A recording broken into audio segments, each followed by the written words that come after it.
देखो गार्जियन धिया पुता पर ध्यान रखो, पवित्र रहो और आगो में भीड़ लाकर नहीं ठारो।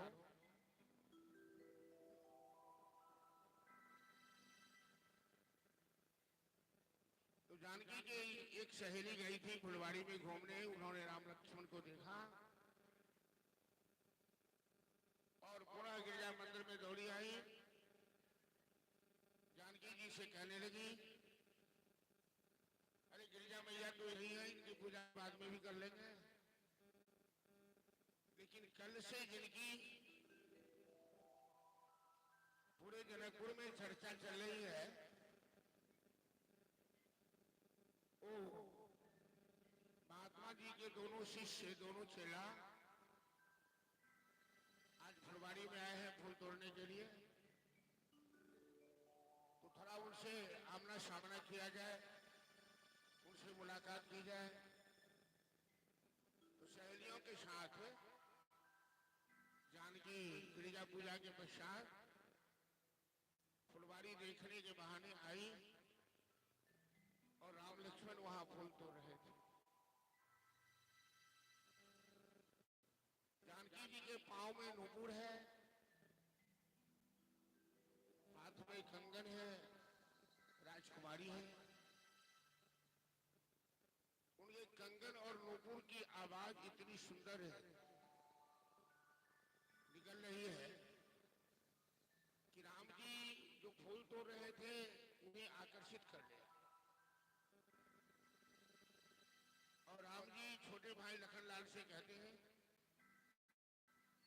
कंकन किंकिन नूपुर धुन सुनी, कहत लखन सन राम हृदय गुणी, कितात जनक तनया यह सोई, धनुष यज्ञ जेहि गाढ़न होई।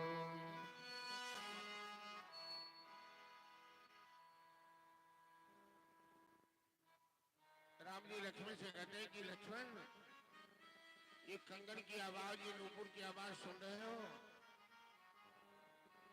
ये जानकी के कंगन और नूपुर की आवाज, जिन्हें सुनने से मेरा मन विचलित हो गया। और वही जनक नंदिनी जानकी है कि जिनके निमित्त धनुष यज्ञ चल रहा है, स्वयंवर का काम चल रहा है। राम और सीता का प्रथम साक्षात्कार फुलवाड़ी में होता है। राम पराक्रम ब्रह्म परमेश्वर है, जानकी आदि शक्ति जगदम्बा है, समस्त प्रकृति की अधिष्ठात्री है और शक्ति और शक्तिमान। राम शक्तिमान है, जानकी शक्ति स्वरूपा है और दोनों की प्रथम मुलाकात जनक जी की फुलवाड़ी में होती है और उनकी मुलाकात से संपूर्ण वातावरण मुस्कुराने लगता है, आनंदित हो जाता है। तो भजन के माध्यम से श्रवण कीजिए कि राम सिया के मधुर मिलन से फुलवाड़ी मुस्काए, कोयलिया कजरी गाए।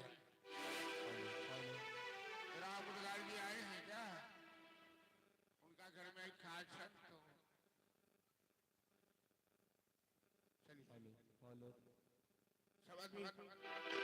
श्री राधे राधे बोलो, राधे श्री राधे राधे श्री राधे बोलो, श्री राधे राधे बोलो। बोल सियावर रामचंद्र की जय, मिथिला धाम की जय। राम सिया के मधुर मिलन से फुलवारी मुस्काए, कोयलिया कजरी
साक्षात्कार फुलवाड़ी में हुआ। राम ने सीता की छवि अपने हृदय में धारण किया और जानकी ने राम की छवि अपने हृदय में धारण की। जानकी पुनः गिरजा पूजा करने चली गई। राम जी फूल लेकर अपने गुरुदेव के पास आए।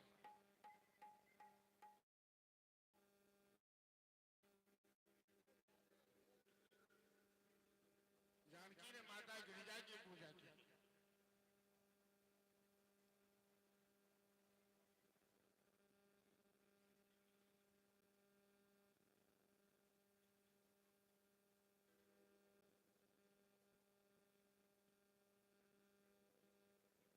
जय जय गिरिवर राज किशोरी, जय महेश मुख संकट चकोरी। राम सिया राम, सिया राम, जय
जानकी मैया ने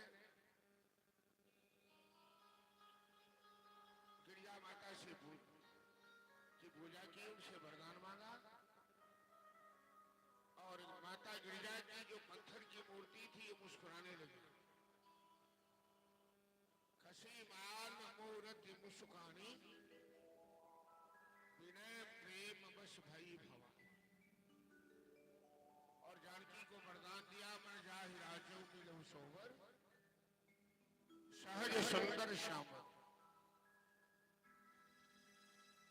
गुरु विश्वामित्र ने राम लक्ष्मण को आशीर्वाद दिया,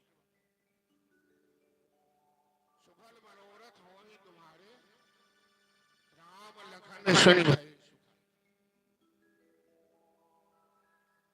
जनक जी स्वयंवर का आयोजन किए हैं, बहुत बड़ी रंगशाला बनी हुई है। देश देशांतर से राजे महाराजे आए हुए हैं।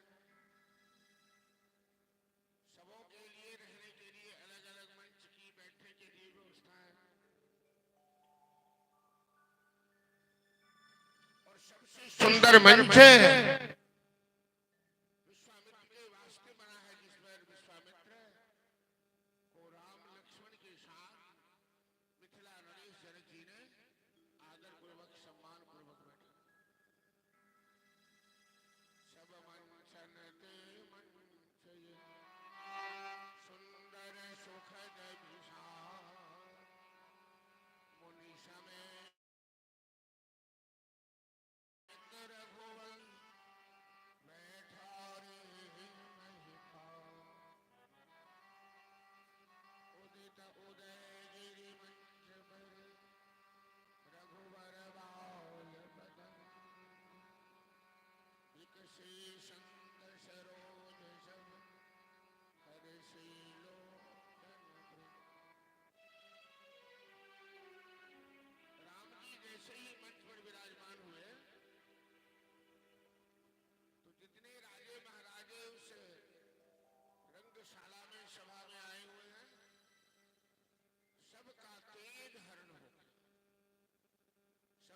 फीके पड़ने लगे। ठीक उसी तरह जिस तरह सूर्योदय होते ही आसमान के सारे तारेगण, सारे नक्षत्र पुंज विलीन हो जाते। राम के तेज के सामने इन राजे महाराजों का तेज फीका पड़ता। दो प्रकार के राजे आए हैं इस स्वयंवर पर। कुछ ज्ञानी राजा है और कुछ मूर्ख राजा है। तो जिनके कछु विवेक मन माही, चाप समीप मही मन। जो ज्ञानी राजा आए हैं उस सभा में राम लक्ष्मण का दर्शन कर, जानकी मैया का दर्शन कर अपने आप को कृतकृत्य समझते, अपने जीवन को धन्य समझते और धनुष तोड़ने का ख्याल अपने मन से हटाते कि राम जानकी की जोड़ी तो पूर्व से बनी हुई है। जानकी के योग्यवर राम ही हो सकते और इस शिव धनुष को राम ही तोड़ सकते। राजा जनक के जो बंदी जन थे भाट चारण, आदेश लेकर इन राजाओं के सामने घोषणा कि बोलो बंदी बचन बरो, सुनहु सकल महिमा, प्रणविनेह कर कहूँ मैं, भुजा उठाए विशाल। ये राजे महाराजेगण, मैं मिथिला नरेश जनक जी के आदेशानुसार ये घोषणा कर रहा हूं कि आप लोगों के सामने शिव धनुष पड़ा हुआ है मंच पर, जो राहु के समान विशाल। राहु सूर्य को भी निगल सकता है। ये शिव धनुष ऐसा है कि बड़े बड़े शक्तिशालियों की शक्ति को निगल जाएगा और जो शिव धनुष तोड़ेंगे, इतना विचार किए मिथिला नरेश, जानकी जो तीनों लोक में सबसे अधिक सुंदरी है, जानकी का ब्याह उन धनुष तोड़ने वालों के साथ करेंगे। उत्तरवाड़ी का पिछावन देख लियो कौन आदमी, महिला सब ठार थी पंडाल के उत्तरवाड़ी का। वैश्य की व्यवस्था देख लियो, त्रिपाल लाकर नहीं, बिछाल नहीं बिछाई, ये काज करता ऐठन हो तो जाकर देख लियो। घोषणा सुनते ही मूर्ख राजा जो आए थे, विवेकी राजा तो गए ही नहीं, जिनके कछ विवेक मनमाही, चाप समीप मही भी कहीं प्रजा। लेकिन मूर्ख राजा गण दौड़ पड़े शिव धनुष तोड़ने के लिए जैसे कोई खिलौना रखा है। सभी अपनी अपनी शक्ति की आजमाइश किए। धनुष को तोड़ना उठाना तो दूर की बात है, हिला तक नहीं पाए। बारी बारी से किसी की पगड़ी गिरी, किसी की धोती खुली, कोई पसीना पोंछा और अंत में सब राजा ने विचार किया कि मिलकर के धनुष तोड़ते। तो भूप से 10 एक ही बारा, लगे ही उठावन तरही नटारा। 10-10 हजार राजा एक साथ धनुष उठाए। उपन्यात्मा दधी ऋषि के हड्डी से बना हुआ धनुष, उसमें दधी ऋषि का प्राण, इसके आगे में एक शतरंजी और डाल दो बच्चे लोग, बच्चे लोग वहां शतरंजी है, इसके आगे बिछा दो, वो शतरंजी बिछा दिया, वो उठा दिया। 10-10 हजार आगे एक साथ मिलकर भी धनुष को नहीं उठा पाए।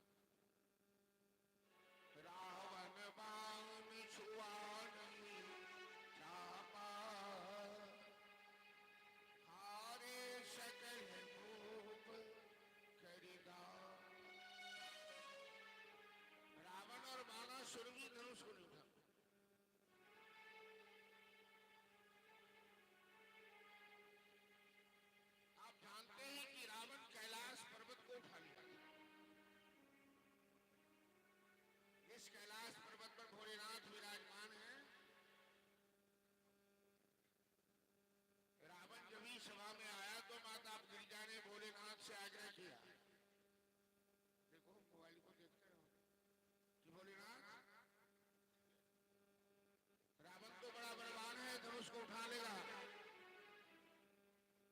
और मैंने जानकी को वरदान दिया है, यदि रावण धनुष तोड़ डालेगा तो बड़ा अनर्थ हो जाएगा।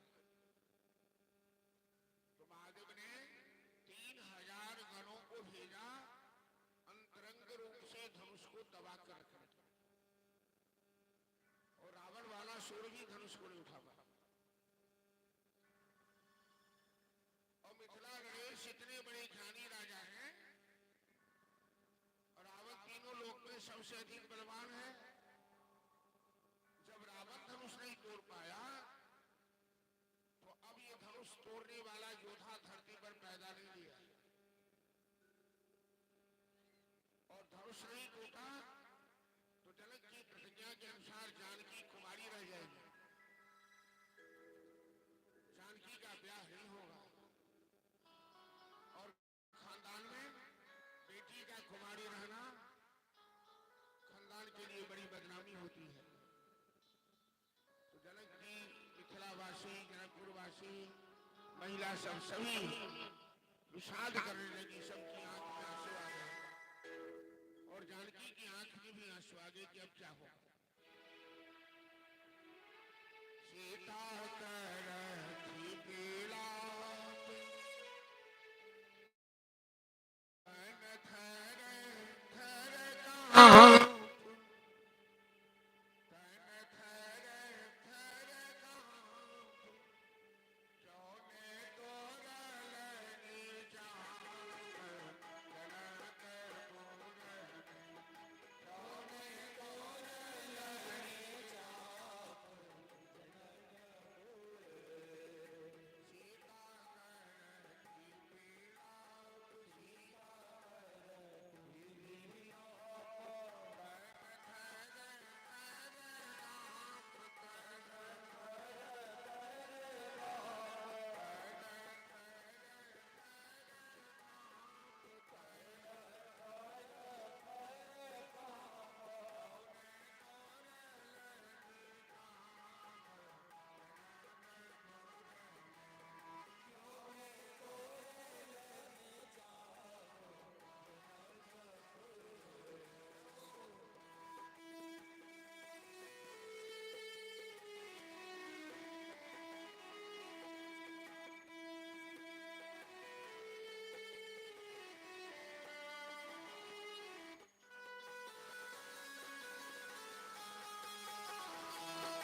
यज्ञ में भी हलवाई के रूप में काम कर रहे हैं संजय सानी, 101 रुपया पुरस्कार प्रदान किया है।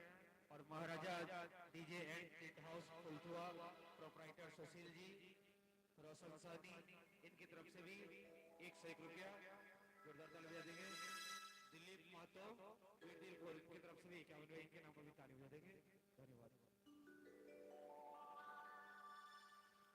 हेलो।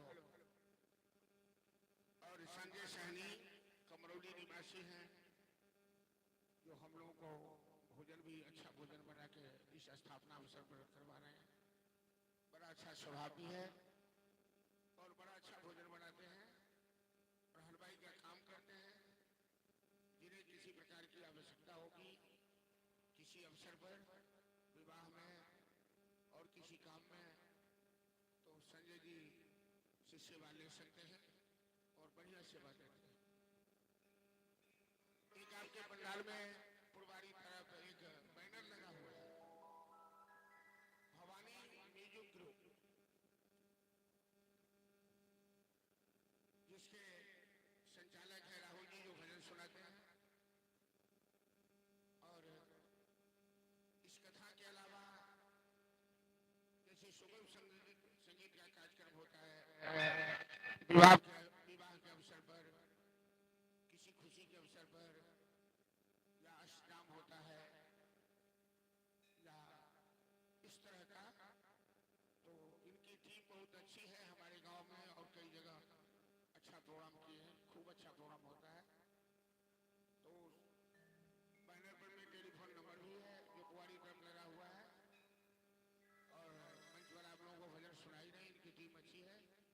तो अब समय पर इन्हें भी खोज कर सकते हैं सेवा के लिए, किसी विवाह के अवसर पर, किसी महोत्सव के अवसर पर, किसी त्योहार के अवसर पर। चले। और आप देख रहे हैं जो यहाँ कथा हो रही है, इस साल मोबाइल से लाइव किया जा रहा है, जिसकी घोषणा कर चुके हैं भागवत कथा फुलथुआ के नाम से। तो आप अपने अपने मोबाइल में सर्च करेंगे और जहाँ भी हम कथा करते हैं, इसके बाद दरभंगा में कवड़ी चक में कथा होने वाली है 28 तारीख से, बराबर कथा चलती रहती है और आप घर बैठे ही उस कथा का आनंद ले सकते हैं आजकल मोबाइल के माध्यम से। तो उसे आप अपने मोबाइल पर में सब्सक्राइब करेंगे तो आपको मिल जाएगा। चलिए अब हम लोग चले फिर कथा में कि जब धनुष कोई नहीं तोड़ पाया तो जनक जी के मन में बड़ा अफसोस होने लगा। जनक जी ज्ञानी राजा हैं और ज्ञानी आदमी हर जगह मर्यादा में रहते हैं, खास करके सभा सोसाइटी में सोच समझ के बोलते हैं। लेकिन जनक जी के मन में ऐसा था कि मेरी बेटी कुमारी रह जाएगी, मैंने प्रतिज्ञा क्यों की, अब मैं जानकी के योग्य वर कहां ढूंढ के लाऊंगा। उसी के लिए तो हम विश्व के राजाओं को बुलाए हैं। तो जनक जी अपना संतुलन खो बैठे और कहते हैं कि वीर विहीन मही न जाए, ये देश देश के राजागण हम किन्हें कहे बलशाली है। मुझको मालूम हुआ कि पृथ्वी वीरों से खाली है। ये राजागण, मुझे मालूम हो गया ये धरती वीर विहीन हो गई, वीर विहीन मही में जाने जन के भक्त मानव मन।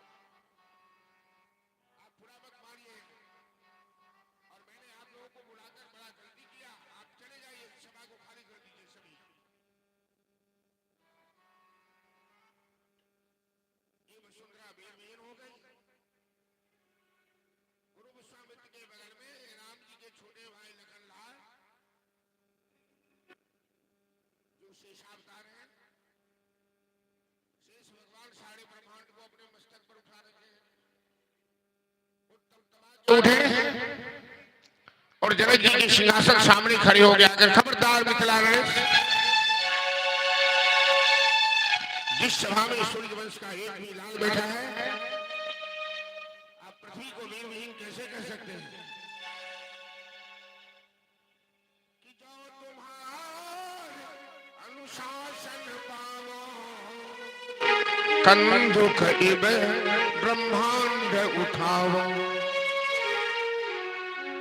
हेलो, कहीं टोन बढ़ा हुआ नहीं भैया? लखनलाल जी कहते हैं कि यदि भैया राम का आदेश मिले तो मैं सारे ब्रह्मांड को गेंद की तरह लेकर दौड़ूंगा, कच्चे घड़ा की तरह से पटक कर फोड़ डालूंगा। तोरो छत्र दंड जिमी तब प्रताप भलनाथ, जो न करो तब पद शपथ करण गहो धन्यवाद। जब लखनलाल जी बोले तो मिथिलावासी महिलाओं के अंदर जो विषाद हो गया था सब रोने लगी थी। यदि धनुष नहीं टूट पाया तो जानकी कुमारी रह जाएगी। अब थोड़ा सा सबको भरोसा हुआ, तसल्ली हुई कि छोटा भाई इतना बोलता है तो बड़ा भाई तो कुछ ज्यादा ही होगा। गुरु विश्वामित्र ने आदेश दिया कि उठा हो राम भंजो भवचापा, मेटहु नाथ जनक परितापा। राम उठो, ये शिव धनुष तोड़ के जनक जी का विषाद दूर करो, मिथिला वासियों का विषाद दूर करो।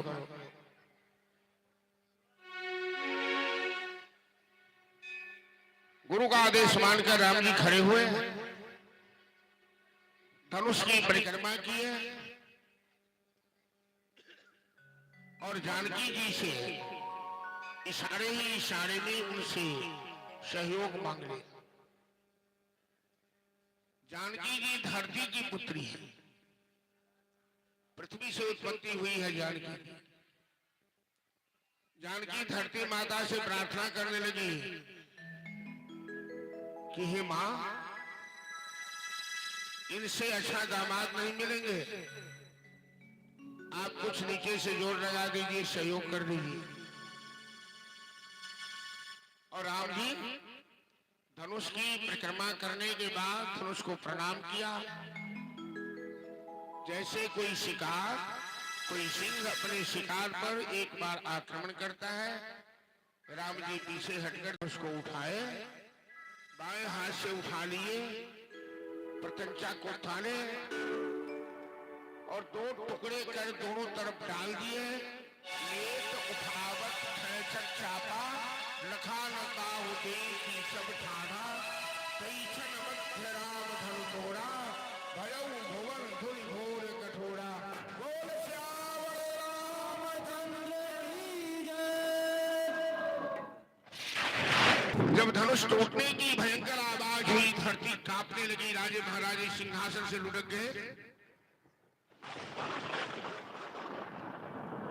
राम ने कैसे धनुष उठाया, कैसे प्रत्यंचा चढ़ाया, कैसे दो खंड किया, कोई देखा कोई बाकी रहा।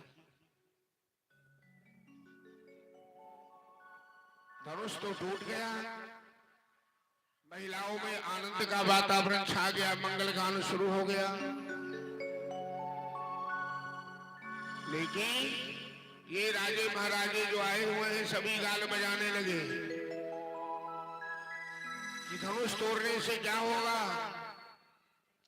ब्याह तो हम ही लोग करेंगे जानकी के साथ, राम लक्ष्मण को खूंटी लगाकर बांध दें। महिलाओं के अंदर बड़ा संदेह पैदा हो गया, अब क्या होगा, ये सभी राजे राम लक्ष्मण के साथ झगड़ने लगेंगे तो क्या होगा, ये दोनों दो बालक हैं, भगवान की माया बड़ी अद्भुत है। अभी तो सभी महिलाओं ने देखा कि सभी राजे मिलकर भी धनुष नहीं उठा पाए, राम जी ने एक ही हाथ से उठा लिया। इसका मतलब है कि राम जी इन सभी राजाओं के लिए भारी हैं अकेले ही? अब तो दो भाई हैं, लेकिन महिलाओं के मन में संदेह हो गया। तो राम जी ने सोचा चलो इस समस्या का भी समाधान कर ही देते हैं। तो राम से पहले भगवान का एक और अवतार है जिनका नाम है परशुराम जी, परशुरामा अवतार। और परशुराम जी ब्राह्मण वंश में जन्म लिए, राम जी क्षत्रिय वंश में जन्म लिए। जब राजाओं के अंदर अहंकार आया और राजागण प्रजा के साथ शोषण करने लगे, उसका इलाज करने के लिए परशुराम जी का अवतार हुआ, जो क्षत्रिय का विनाश किए थे। तो जब ये राजाएं गाल बजाने लगे, बस परशुराम जी की कान तक आवाज चली गई। वो तो अवतारी पुरुष है, तूफान गति से कैसे आ गए?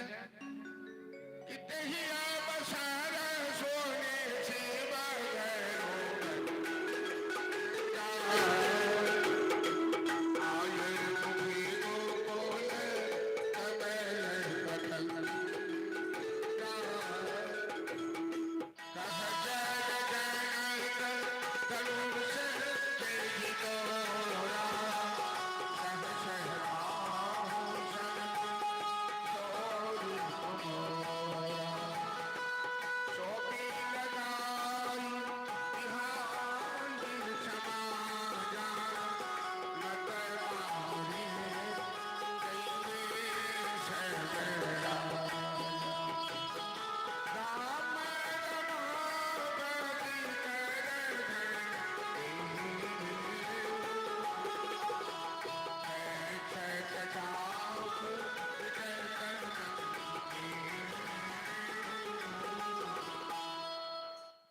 परशुराम जी जैसे ही सभा में खड़ा महल के कंधे पे फर्जे लेकर धनुष्वान लेकर जटा का मोर बनाए, रुद्राक्ष की माला भस्म लपेटे, बाल ब्रह्मचारी अति गोही विश्व विदित क्षत्रिय कुल, कि जैसे कोई सिंह हाथी के झुंड में प्रवेश कर जाए और भगदड़ मच जाती है, सारी की सारी राजा सीधे सीधी लाइन पकड़ ले, क्योंकि ये राजे महाराजे जानते हैं कि परशुराम जी गाजर मूली की तरह गर्दन काटते हैं लोगों की फरसा लेकर। और 21 बार उन्होंने क्षत्रियों का विनाश किया है धरती पर, अहंकारी राजाओं। लक्ष्मण और परशुराम का बड़ा अच्छा संवाद है। हम उस लंबे संवाद में नहीं चलेंगे, कथा के आगे बढ़ाना है। परशुराम जी और राम का संवाद हुआ, दोनों आए हैं लीला करने। तो परशुराम जी की लीला का समय हो चुका है। तो परशुराम जी ने अपना फरसा हिमालय पर फेंक दिया। उनके पास जो धनुष था, उन्होंने वो धनुष राम जी को सौंप दिया। सारंग धनुष का नाम था। और परशुराम जी तपस्या के लिए चले गए। महिलाओं का मंगल गान शुरू हो गया। विश्वामित्र कहते हैं मिथिला नरेश से जनक जी से कि मिथिला नरेश, राम जानकी का विवाह तो एक तरह से हो चुका है। कैसे? टूटत ही धनु भयो ब्याहो, सुर नर नाग विदित सबका हो। राम ने धनुष तोड़ा है। धरती, आकाश, देवता, यक्ष, गंधर्व सभी साक्षी हैं। और जनक की प्रतिज्ञा के अनुसार शिव धनुष तोड़ने वाला ही जानकी का वर होगा। लेकिन ये ब्याह तभी मान्य होगा जब महाराज दशरथ को सूचना मिले राम के पिता महाराज दशरथ को, और वे शुभ मुहूर्त में बाराती लेकर मिथिला आए और मिथिला की परंपरा के अनुसार राम जानकी का विवाह संपन्न हो। इसीलिए ने आदेश दिया मिथिला नरेश को कि आप किसी दूत को भेजें अयोध्या। और दूत का काम उस समय नाई करते थे, हजाम करते थे। जनक ने तुरंत एक कुशल दूत को भेजा अवधपुर, और दूत ने महाराज दशरथ को सूचना दी, महाराज की जय हो, हम मिथिला से आए हैं महाराज, हम मिथिला नरेश जनक के दूत हैं। जनक जी ने एक बड़ा स्वयंवर का आयोजन किया था अपनी पुत्री के विवाह के कारण। देश देशांतर से राजे महाराजे आए थे और शिव धनुष तोड़ने की शर्त थी। रावण बाणासुर जैसे महाबली भी शिव धनुष को नहीं तोड़ पाए। और ऐसी विषम परिस्थिति में आपके पुत्र राम ने विश्व विजय कीर्ति स्वरूपा जानकी से संबंध बनाने की योग्यता प्राप्त कर ली है शिव धनुष तोड़कर। इतना ही नहीं, उन्होंने ऋषि विश्वामित्र के जग की रक्षा की, तारकासुर का वध किया, गौतम की धर्म पत्नी अहिल्या का भी उद्धार किया, और मिथिला में शिव धनुष तोड़कर वो जानकी से विवाह का प्रमाण प्राप्त कर लिए हैं। महाराज दशरथ जी, मिथिला में आपका स्वागत है। आप शुभ मुहूर्त में बाराती लेकर मिथिला पहुंचे और मिथिला नरेश विदेह राज आपके समधी बनने वाले हैं, और साक्षात लक्ष्मी की अवतार जानकी आपकी पुत्रवधू बनने वाली है। आपका संबंध मिथिला से जुड़ने जा रहा है। एक ही बार में दूत ने सारा संवाद सुना दिया, दशरथ जी को सोचने का मौका भी नहीं। और महाराज दशरथ को इतनी प्रसन्नता हुई ये समाचार सुनकर, क्योंकि जीवन में इससे बड़ा संदेश हो ही नहीं सकता। राम इतने योग्य हैं, राम इतने महान हैं कि दुनिया के सभी लोग राम की प्रशंसा करते हैं। और पुत्र यदि योग्य हो तो पिता को बड़ा ही गौरव होता है। एक पुत्र ऐसा होता है जिसका परिचय पिता से दिया जाता है कि अमुक व्यक्ति के पुत्र हैं, और एक पुत्र ऐसा होता है कि पिता का परिचय पुत्र से दिया जाता है, ये अमुक के पिता है। राम ऐसे महान हैं, ये लोग नहीं कहते कि ये दशरथ के पुत्र हैं, ये कहते हैं महाराज दशरथ राम के पिता है, राम जैसे महापुरुष के पिता है। खुशी से महाराज दशरथ एक थाल हीरे जवाहर कर आए उस दूत को पुरस्कार देने के लिए कि तुमने इतना बड़ा समाचार सुनाया, संदेश दिया हमें,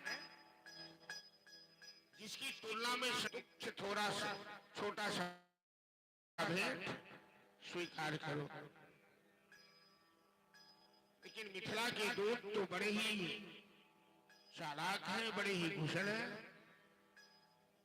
और उन्होंने महाराज दशरथ को ऐसा लज्जित किया, राम राम राम राम महाराज, ये आप क्या करें? हम आपसे पुरस्कार लेंगे, आपसे दहेज लेंगे महाराज। हम मिथिलावासी हैं। आप लोग जानते हैं कि मिथिला की सीमा क्या है? उत्तर में हिमालय, दक्षिण में गंगा, पश्चिम में गंडक, अब पूरब में कौशकी। ये मिथिला की चौहद्दी है। तो हजाम कहता है महाराज जानकी हमारी बेटी है और हमारे मिथिला में ही परंपरा है कि जिस घर में हम कन्यादान करते हैं, बेटी का ब्याह करते हैं, उस घर का पानी भी नहीं पीते हैं। मैं आपसे दहेज लूंगा महाराज। अरे हमारे मिथिला में किसी चीज की कमी है? अष्ट सिद्धि नवनीत की दाता जानकी जहां प्रकट हुई है, वहां किसी चीज की कमी नहीं। दशरथ जी का अपना जैसा मुंह हो जाता। इतना सुंदर समाचार सुनते ही इतनी खुशी मिली कि न लगन का विचार किया, न मुहूर्त का विचार किया,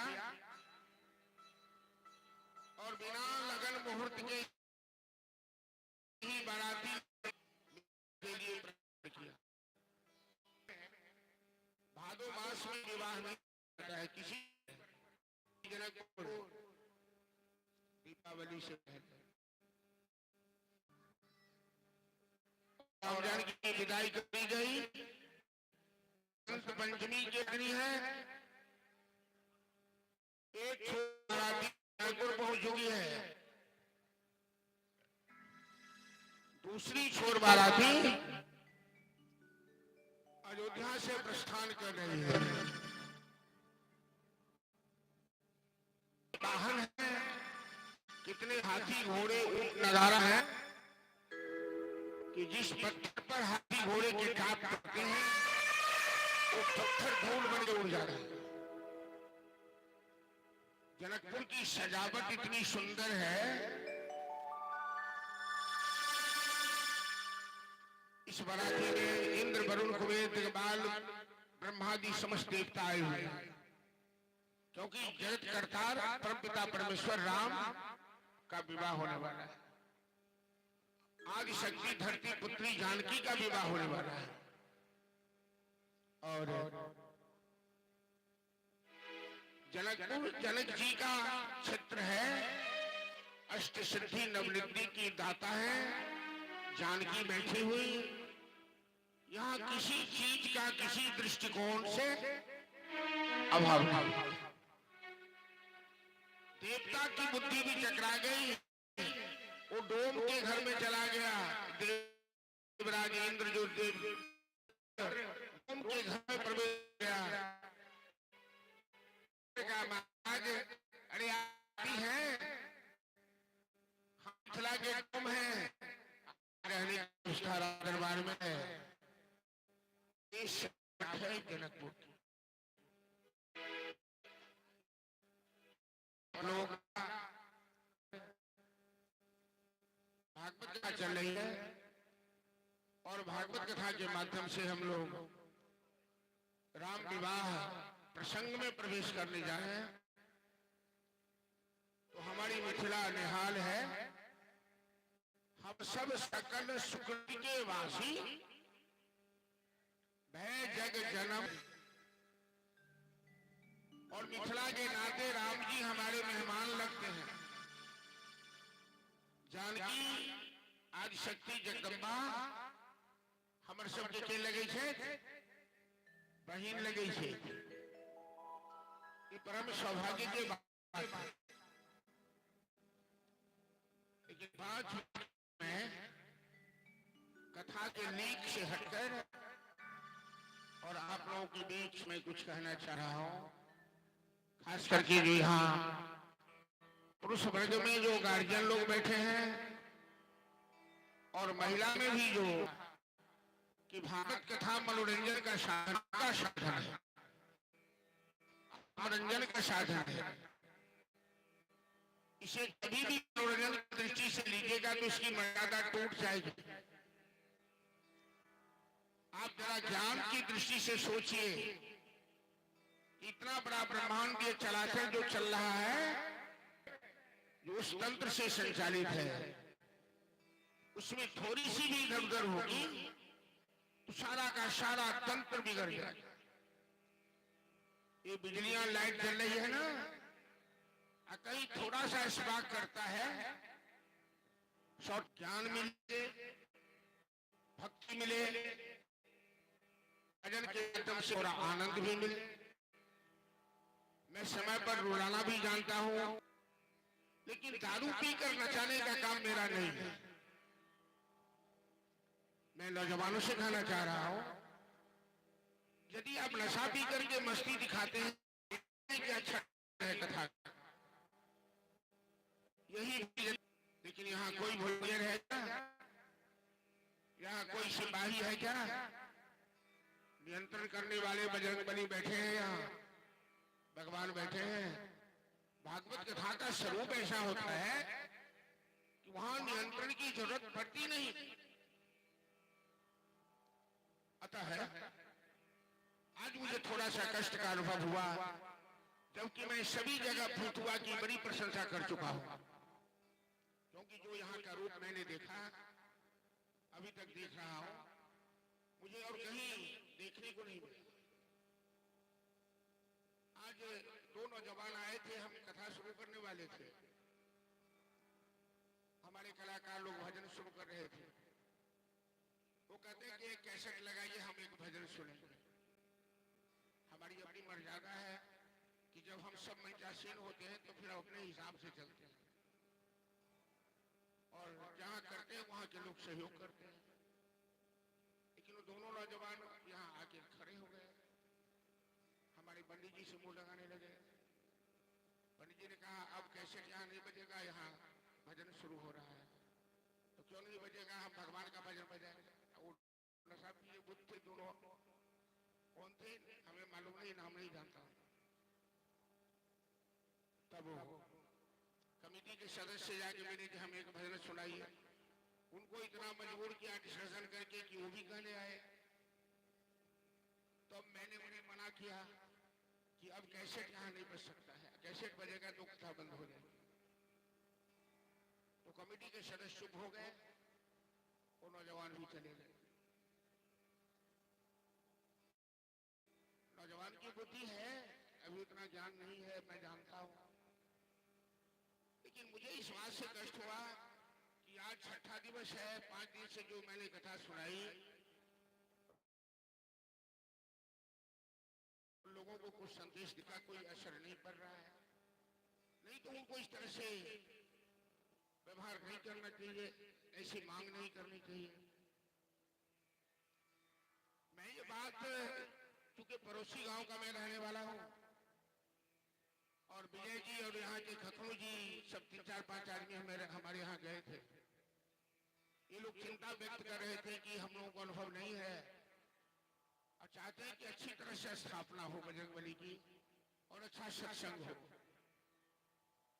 तो मैंने कहा कि आप जब मेरे पास आए हैं, थोड़ा विश्वास रखिए कि फुलथुआ कोई दूर गांव नहीं है, हमारा पड़ोस गांव है, और भगवान जो हमें संस्कार दिए हैं, हमें क्षमता दिए हैं, मैं कोशिश करूंगा कि इस इलाके में सबसे अच्छा कार्यक्रम यहाँ हो। मैं ऐसा प्रयास करूंगा, भगवान की कृपा रही तो, और ऐसा आपके यहाँ हो चुका है। जो आपके यहाँ अभी तक कार्यक्रम हुआ, इस इलाके में 2-4 कोस में ये पहला प्रोग्राम ऐसा हो रहा है फुलथुआ में, जैसा कभी कहीं किसी गांव में नहीं हुआ। ये आप तारीफ के काबिल हैं आप लोग। लेकिन मैं तो ये चाहूंगा कि नौजवान में ये पीने की जो आदत है वो कम हो। नौजवान नहीं सुधरेगा तो बूढ़ा क्या करेगा? बूढ़े तो लाचार हो गए हैं, बच्चे बच्चे होते हैं, नौजवान से ही देश चलता है, नौजवान से ही समाज चलता है। जुआ होता है जो खींचता है, जो बातें मैं कल कहने वाला था मैं आज सुना रहा हूं। और नौजवान लोग आप लोग जरा ध्यान से सुनिए, मेरा आग्रह है। और आप हमारे बच्चे के समान हैं। मैं यही चाहता हूं कि फुलथुआ के नौजवान सभी थोड़ा बुरी आदत से संभल के रहें, क्योंकि आपके जितने गार्जियन हैं फुलथुआ के, सबों से बात होती है और सबकी भावना है कि हम गांव को अच्छा रास्ता दिखाएं, हम अपने गांव का विकास करें। बेटी गार्जियन हैं और देखता हूं सब प्रयास में लगे हैं कि हमारे गांव में सुधार हो, परिवर्तन हो। लेकिन ये तभी संभव होगा जब नौजवान साथ देंगे, जब युवा पीढ़ी साथ देगी, तब बूढ़ा मार्गदर्शन करते हैं लेकिन जीवन उठाते हैं नौजवान।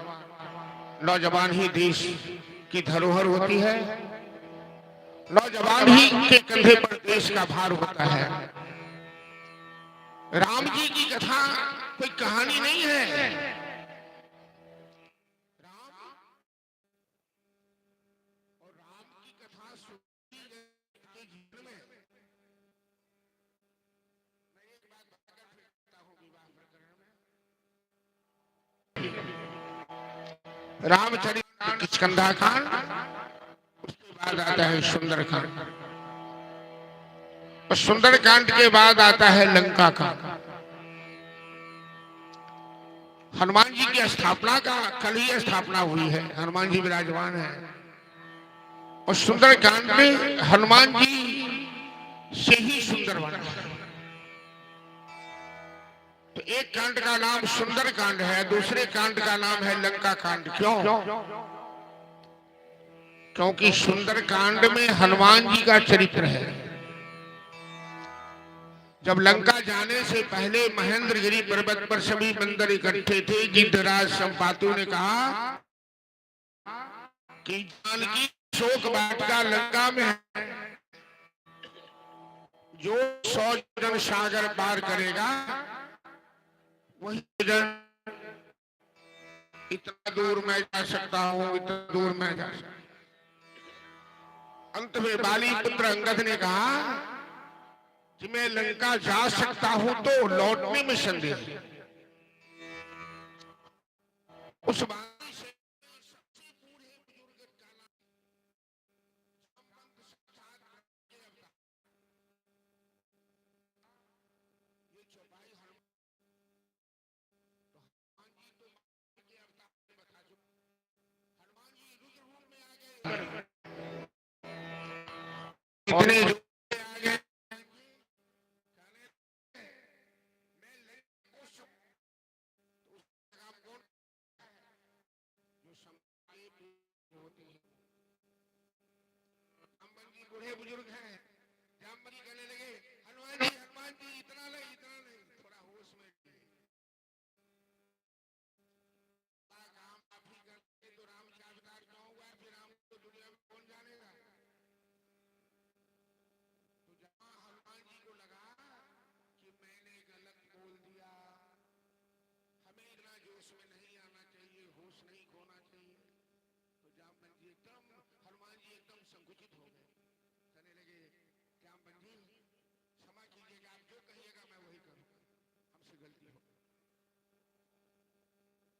जामवंत ने जो अर्थात जामवंत जैसे बुजुर्ग की बात हनुमान जी मान लिए, बूढ़े बुजुर्ग की बात मान लिए, गार्जियन की बात दर्शन किया, माता सीता ने सभी आशीर्वाद दिया। हनुमान जी गाथा जब हम कहेंगे तब आएगी। हाँ तो दूर है तो अभी भाई हम भी दूर हैं, हमको अभी लंका जाना है, इतना दूर है, 100 योजन दूर है। तो हनुमान जी का जीवन सुंदरकांड के बाद आता है लंका कांड। आप लोग मेरी बात समझ रहे हैं क्या? नहीं समझ रहे हैं? तो लंका कांड आता है। बैठ जाओ साहब। बैठ जाओ, झांकी यहाँ आएगी, यहाँ से दर्शन करोगे। हम भजन प्रारंभ करेंगे, इसके बाद झांकी आएगी। सभी आगे बैठ जाइए अपनी जगह पर। बोल श्यावर रामचंद्र की जय। हाँ, बीच में से खारसी से चल जाओ इधर, अहीं सी जाम बंद की, चलिए इधर। आगे बाद सब मानेगा।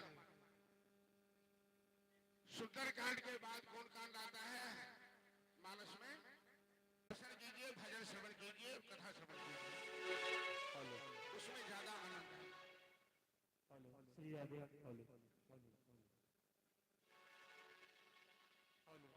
श्री राधे राधे बोल सियावर रामचंद्र की जय, राम की जय।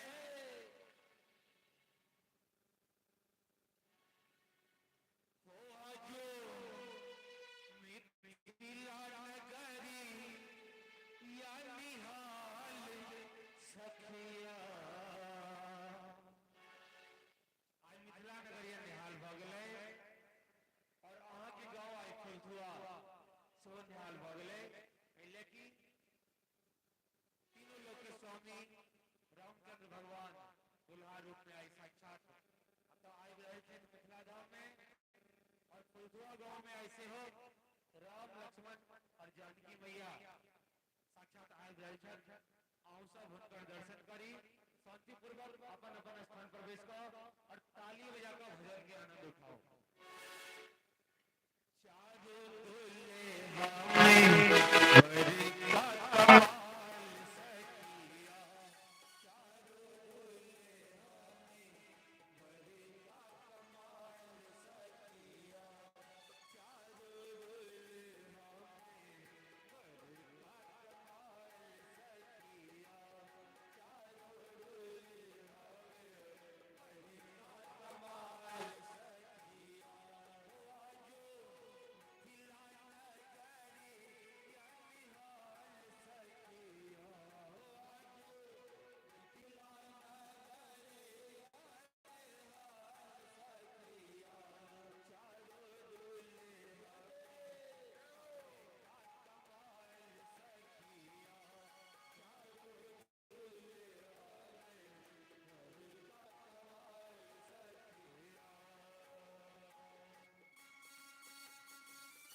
भगवान दुल्हा रूप में आबि रहल छथिन तो बजरंग बली के जे भगवान छथिन आराध्य देव हुनकर तक कम से कम दोनों हाथ से ताली बजाकर स्वागत तो करिए सब आदमी दोनों हाथ ऊपर उठा लिए सब आदमी कोनो आदमी के हाथ नीचे नहीं रहना चाहिए बच्चा बूढ़ नौजवान माय बहन सब गोटा के हाथ ऊपर उठा रहना चाहिए और ताली बजावे चारों दुल्हे हाथे करे का कमाल सखिया चारों दुल्हे हाथे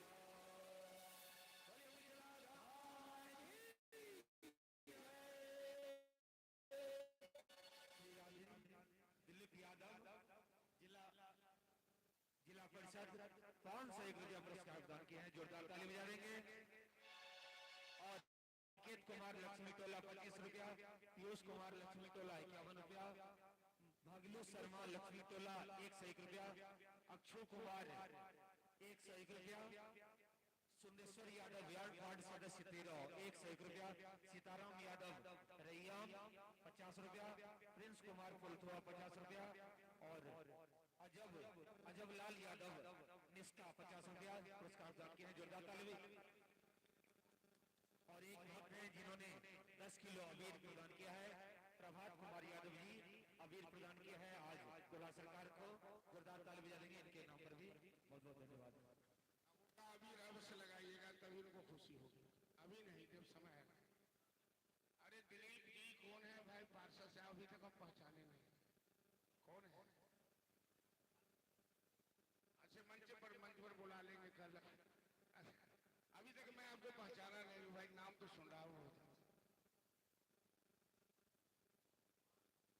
अभी आप हाँ हाँ जाकि आबिराज है यहाँ सब ठार नहीं भजबे ठार हेबे तो रंग में भंग भजते अपन बैस का अपना जगह से देखो कितने बढ़िया ताली बजलिया अने भीड़ में नहीं पंडोल में यही कथा करे अंत में सब प्रोजेक्टर लगा देते टीवी लगा देंगे जहाँ तहाँ जो उमर दूर कहते लाइट के कमजोर से उमर तो पाछा वाला के दिखाई नहीं देते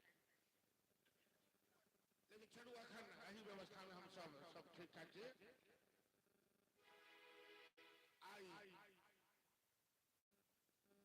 अब मैथिली में कथा कही तो कोनो हर्जा मैथिली में जो हिंदी में मिथिला जो प्रसंग है मैथिली तो सब बुझबे करे छथिन ना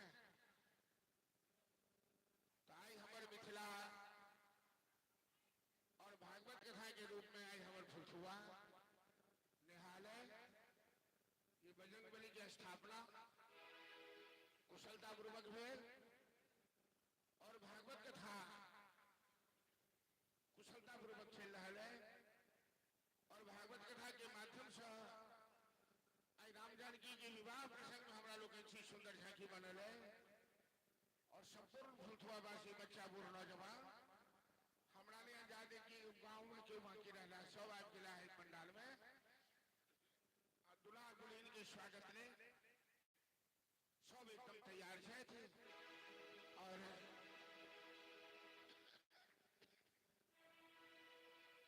दरवाजा पर जखन बरियाती अबै छै दुल्हा अबै छथिन ओकरा की कहै छियै दूरा लगाए दरवाजा पर जखने बरियाती आयल स्वागत कयल गेल तो हमरा सबके ब्राह्मण में कहै छै ओकरा परीक्षण और दोसर वर्ग में ओकरा कहै छै दूरा लगाए तो जब भी दुल्हा और बाराती दरवाजे पर पहुंचती है तो उसे दूरा लगाई कहते हैं और मिथिलावासी उनके स्वागत में महिलाएं सब लहंगा पटोल धारण करके दुल्हा दुल्हन के स्वागत में बारातियों के स्वागत में दरवाजे पर आ रही हैं और हम लोग भजन के माध्यम से उनका स्वागत करेंगे और अपने स्थान से ही बैठकर झांकी का दर्शन भी करेंगे।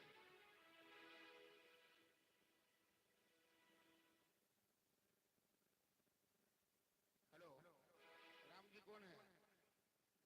बीच में है? ठीक।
शांति से हो रही है ना। शोभा देवी लक्ष्मीपुर टोला 25 रुपया। गाने में दिक्कत हो शोभा देवी लक्ष्मीपुर टोला 251 रुपया। रंजीत शर्मा लक्ष्मी टोल 101 रुपया। शंभू शर्मा लक्ष्मी टोल 101 रुपया। सुजीत ठाकुर लक्ष्मी टोल 105 रुपया। सुंदेश्वर यादव वार्ड सदस्य 13 101 रुपया। संजय साहनी कमरौली भंडारी 51 रुपया पुरस्कार प्रदान किया है। जोरदार ताली बजा देंगे। बहुत बहुत धन्यवाद। ओ की गई है आज की गई है चलो चलो हाँ आगरा का नेताजी रामदगार जी साहब यदि छिक मंडाल के अंदर में आओ मंच पर आओ सभा के सब दिन भेटे छे पहुंचन कलाकार से हमरा बुझल है जो आयल छी पंडाल के अंदर तो और एकोटा विवाह या परीक्षण के गीत आगे कह के जरूरत नहीं है यदि हुई तो आबि जाए मंच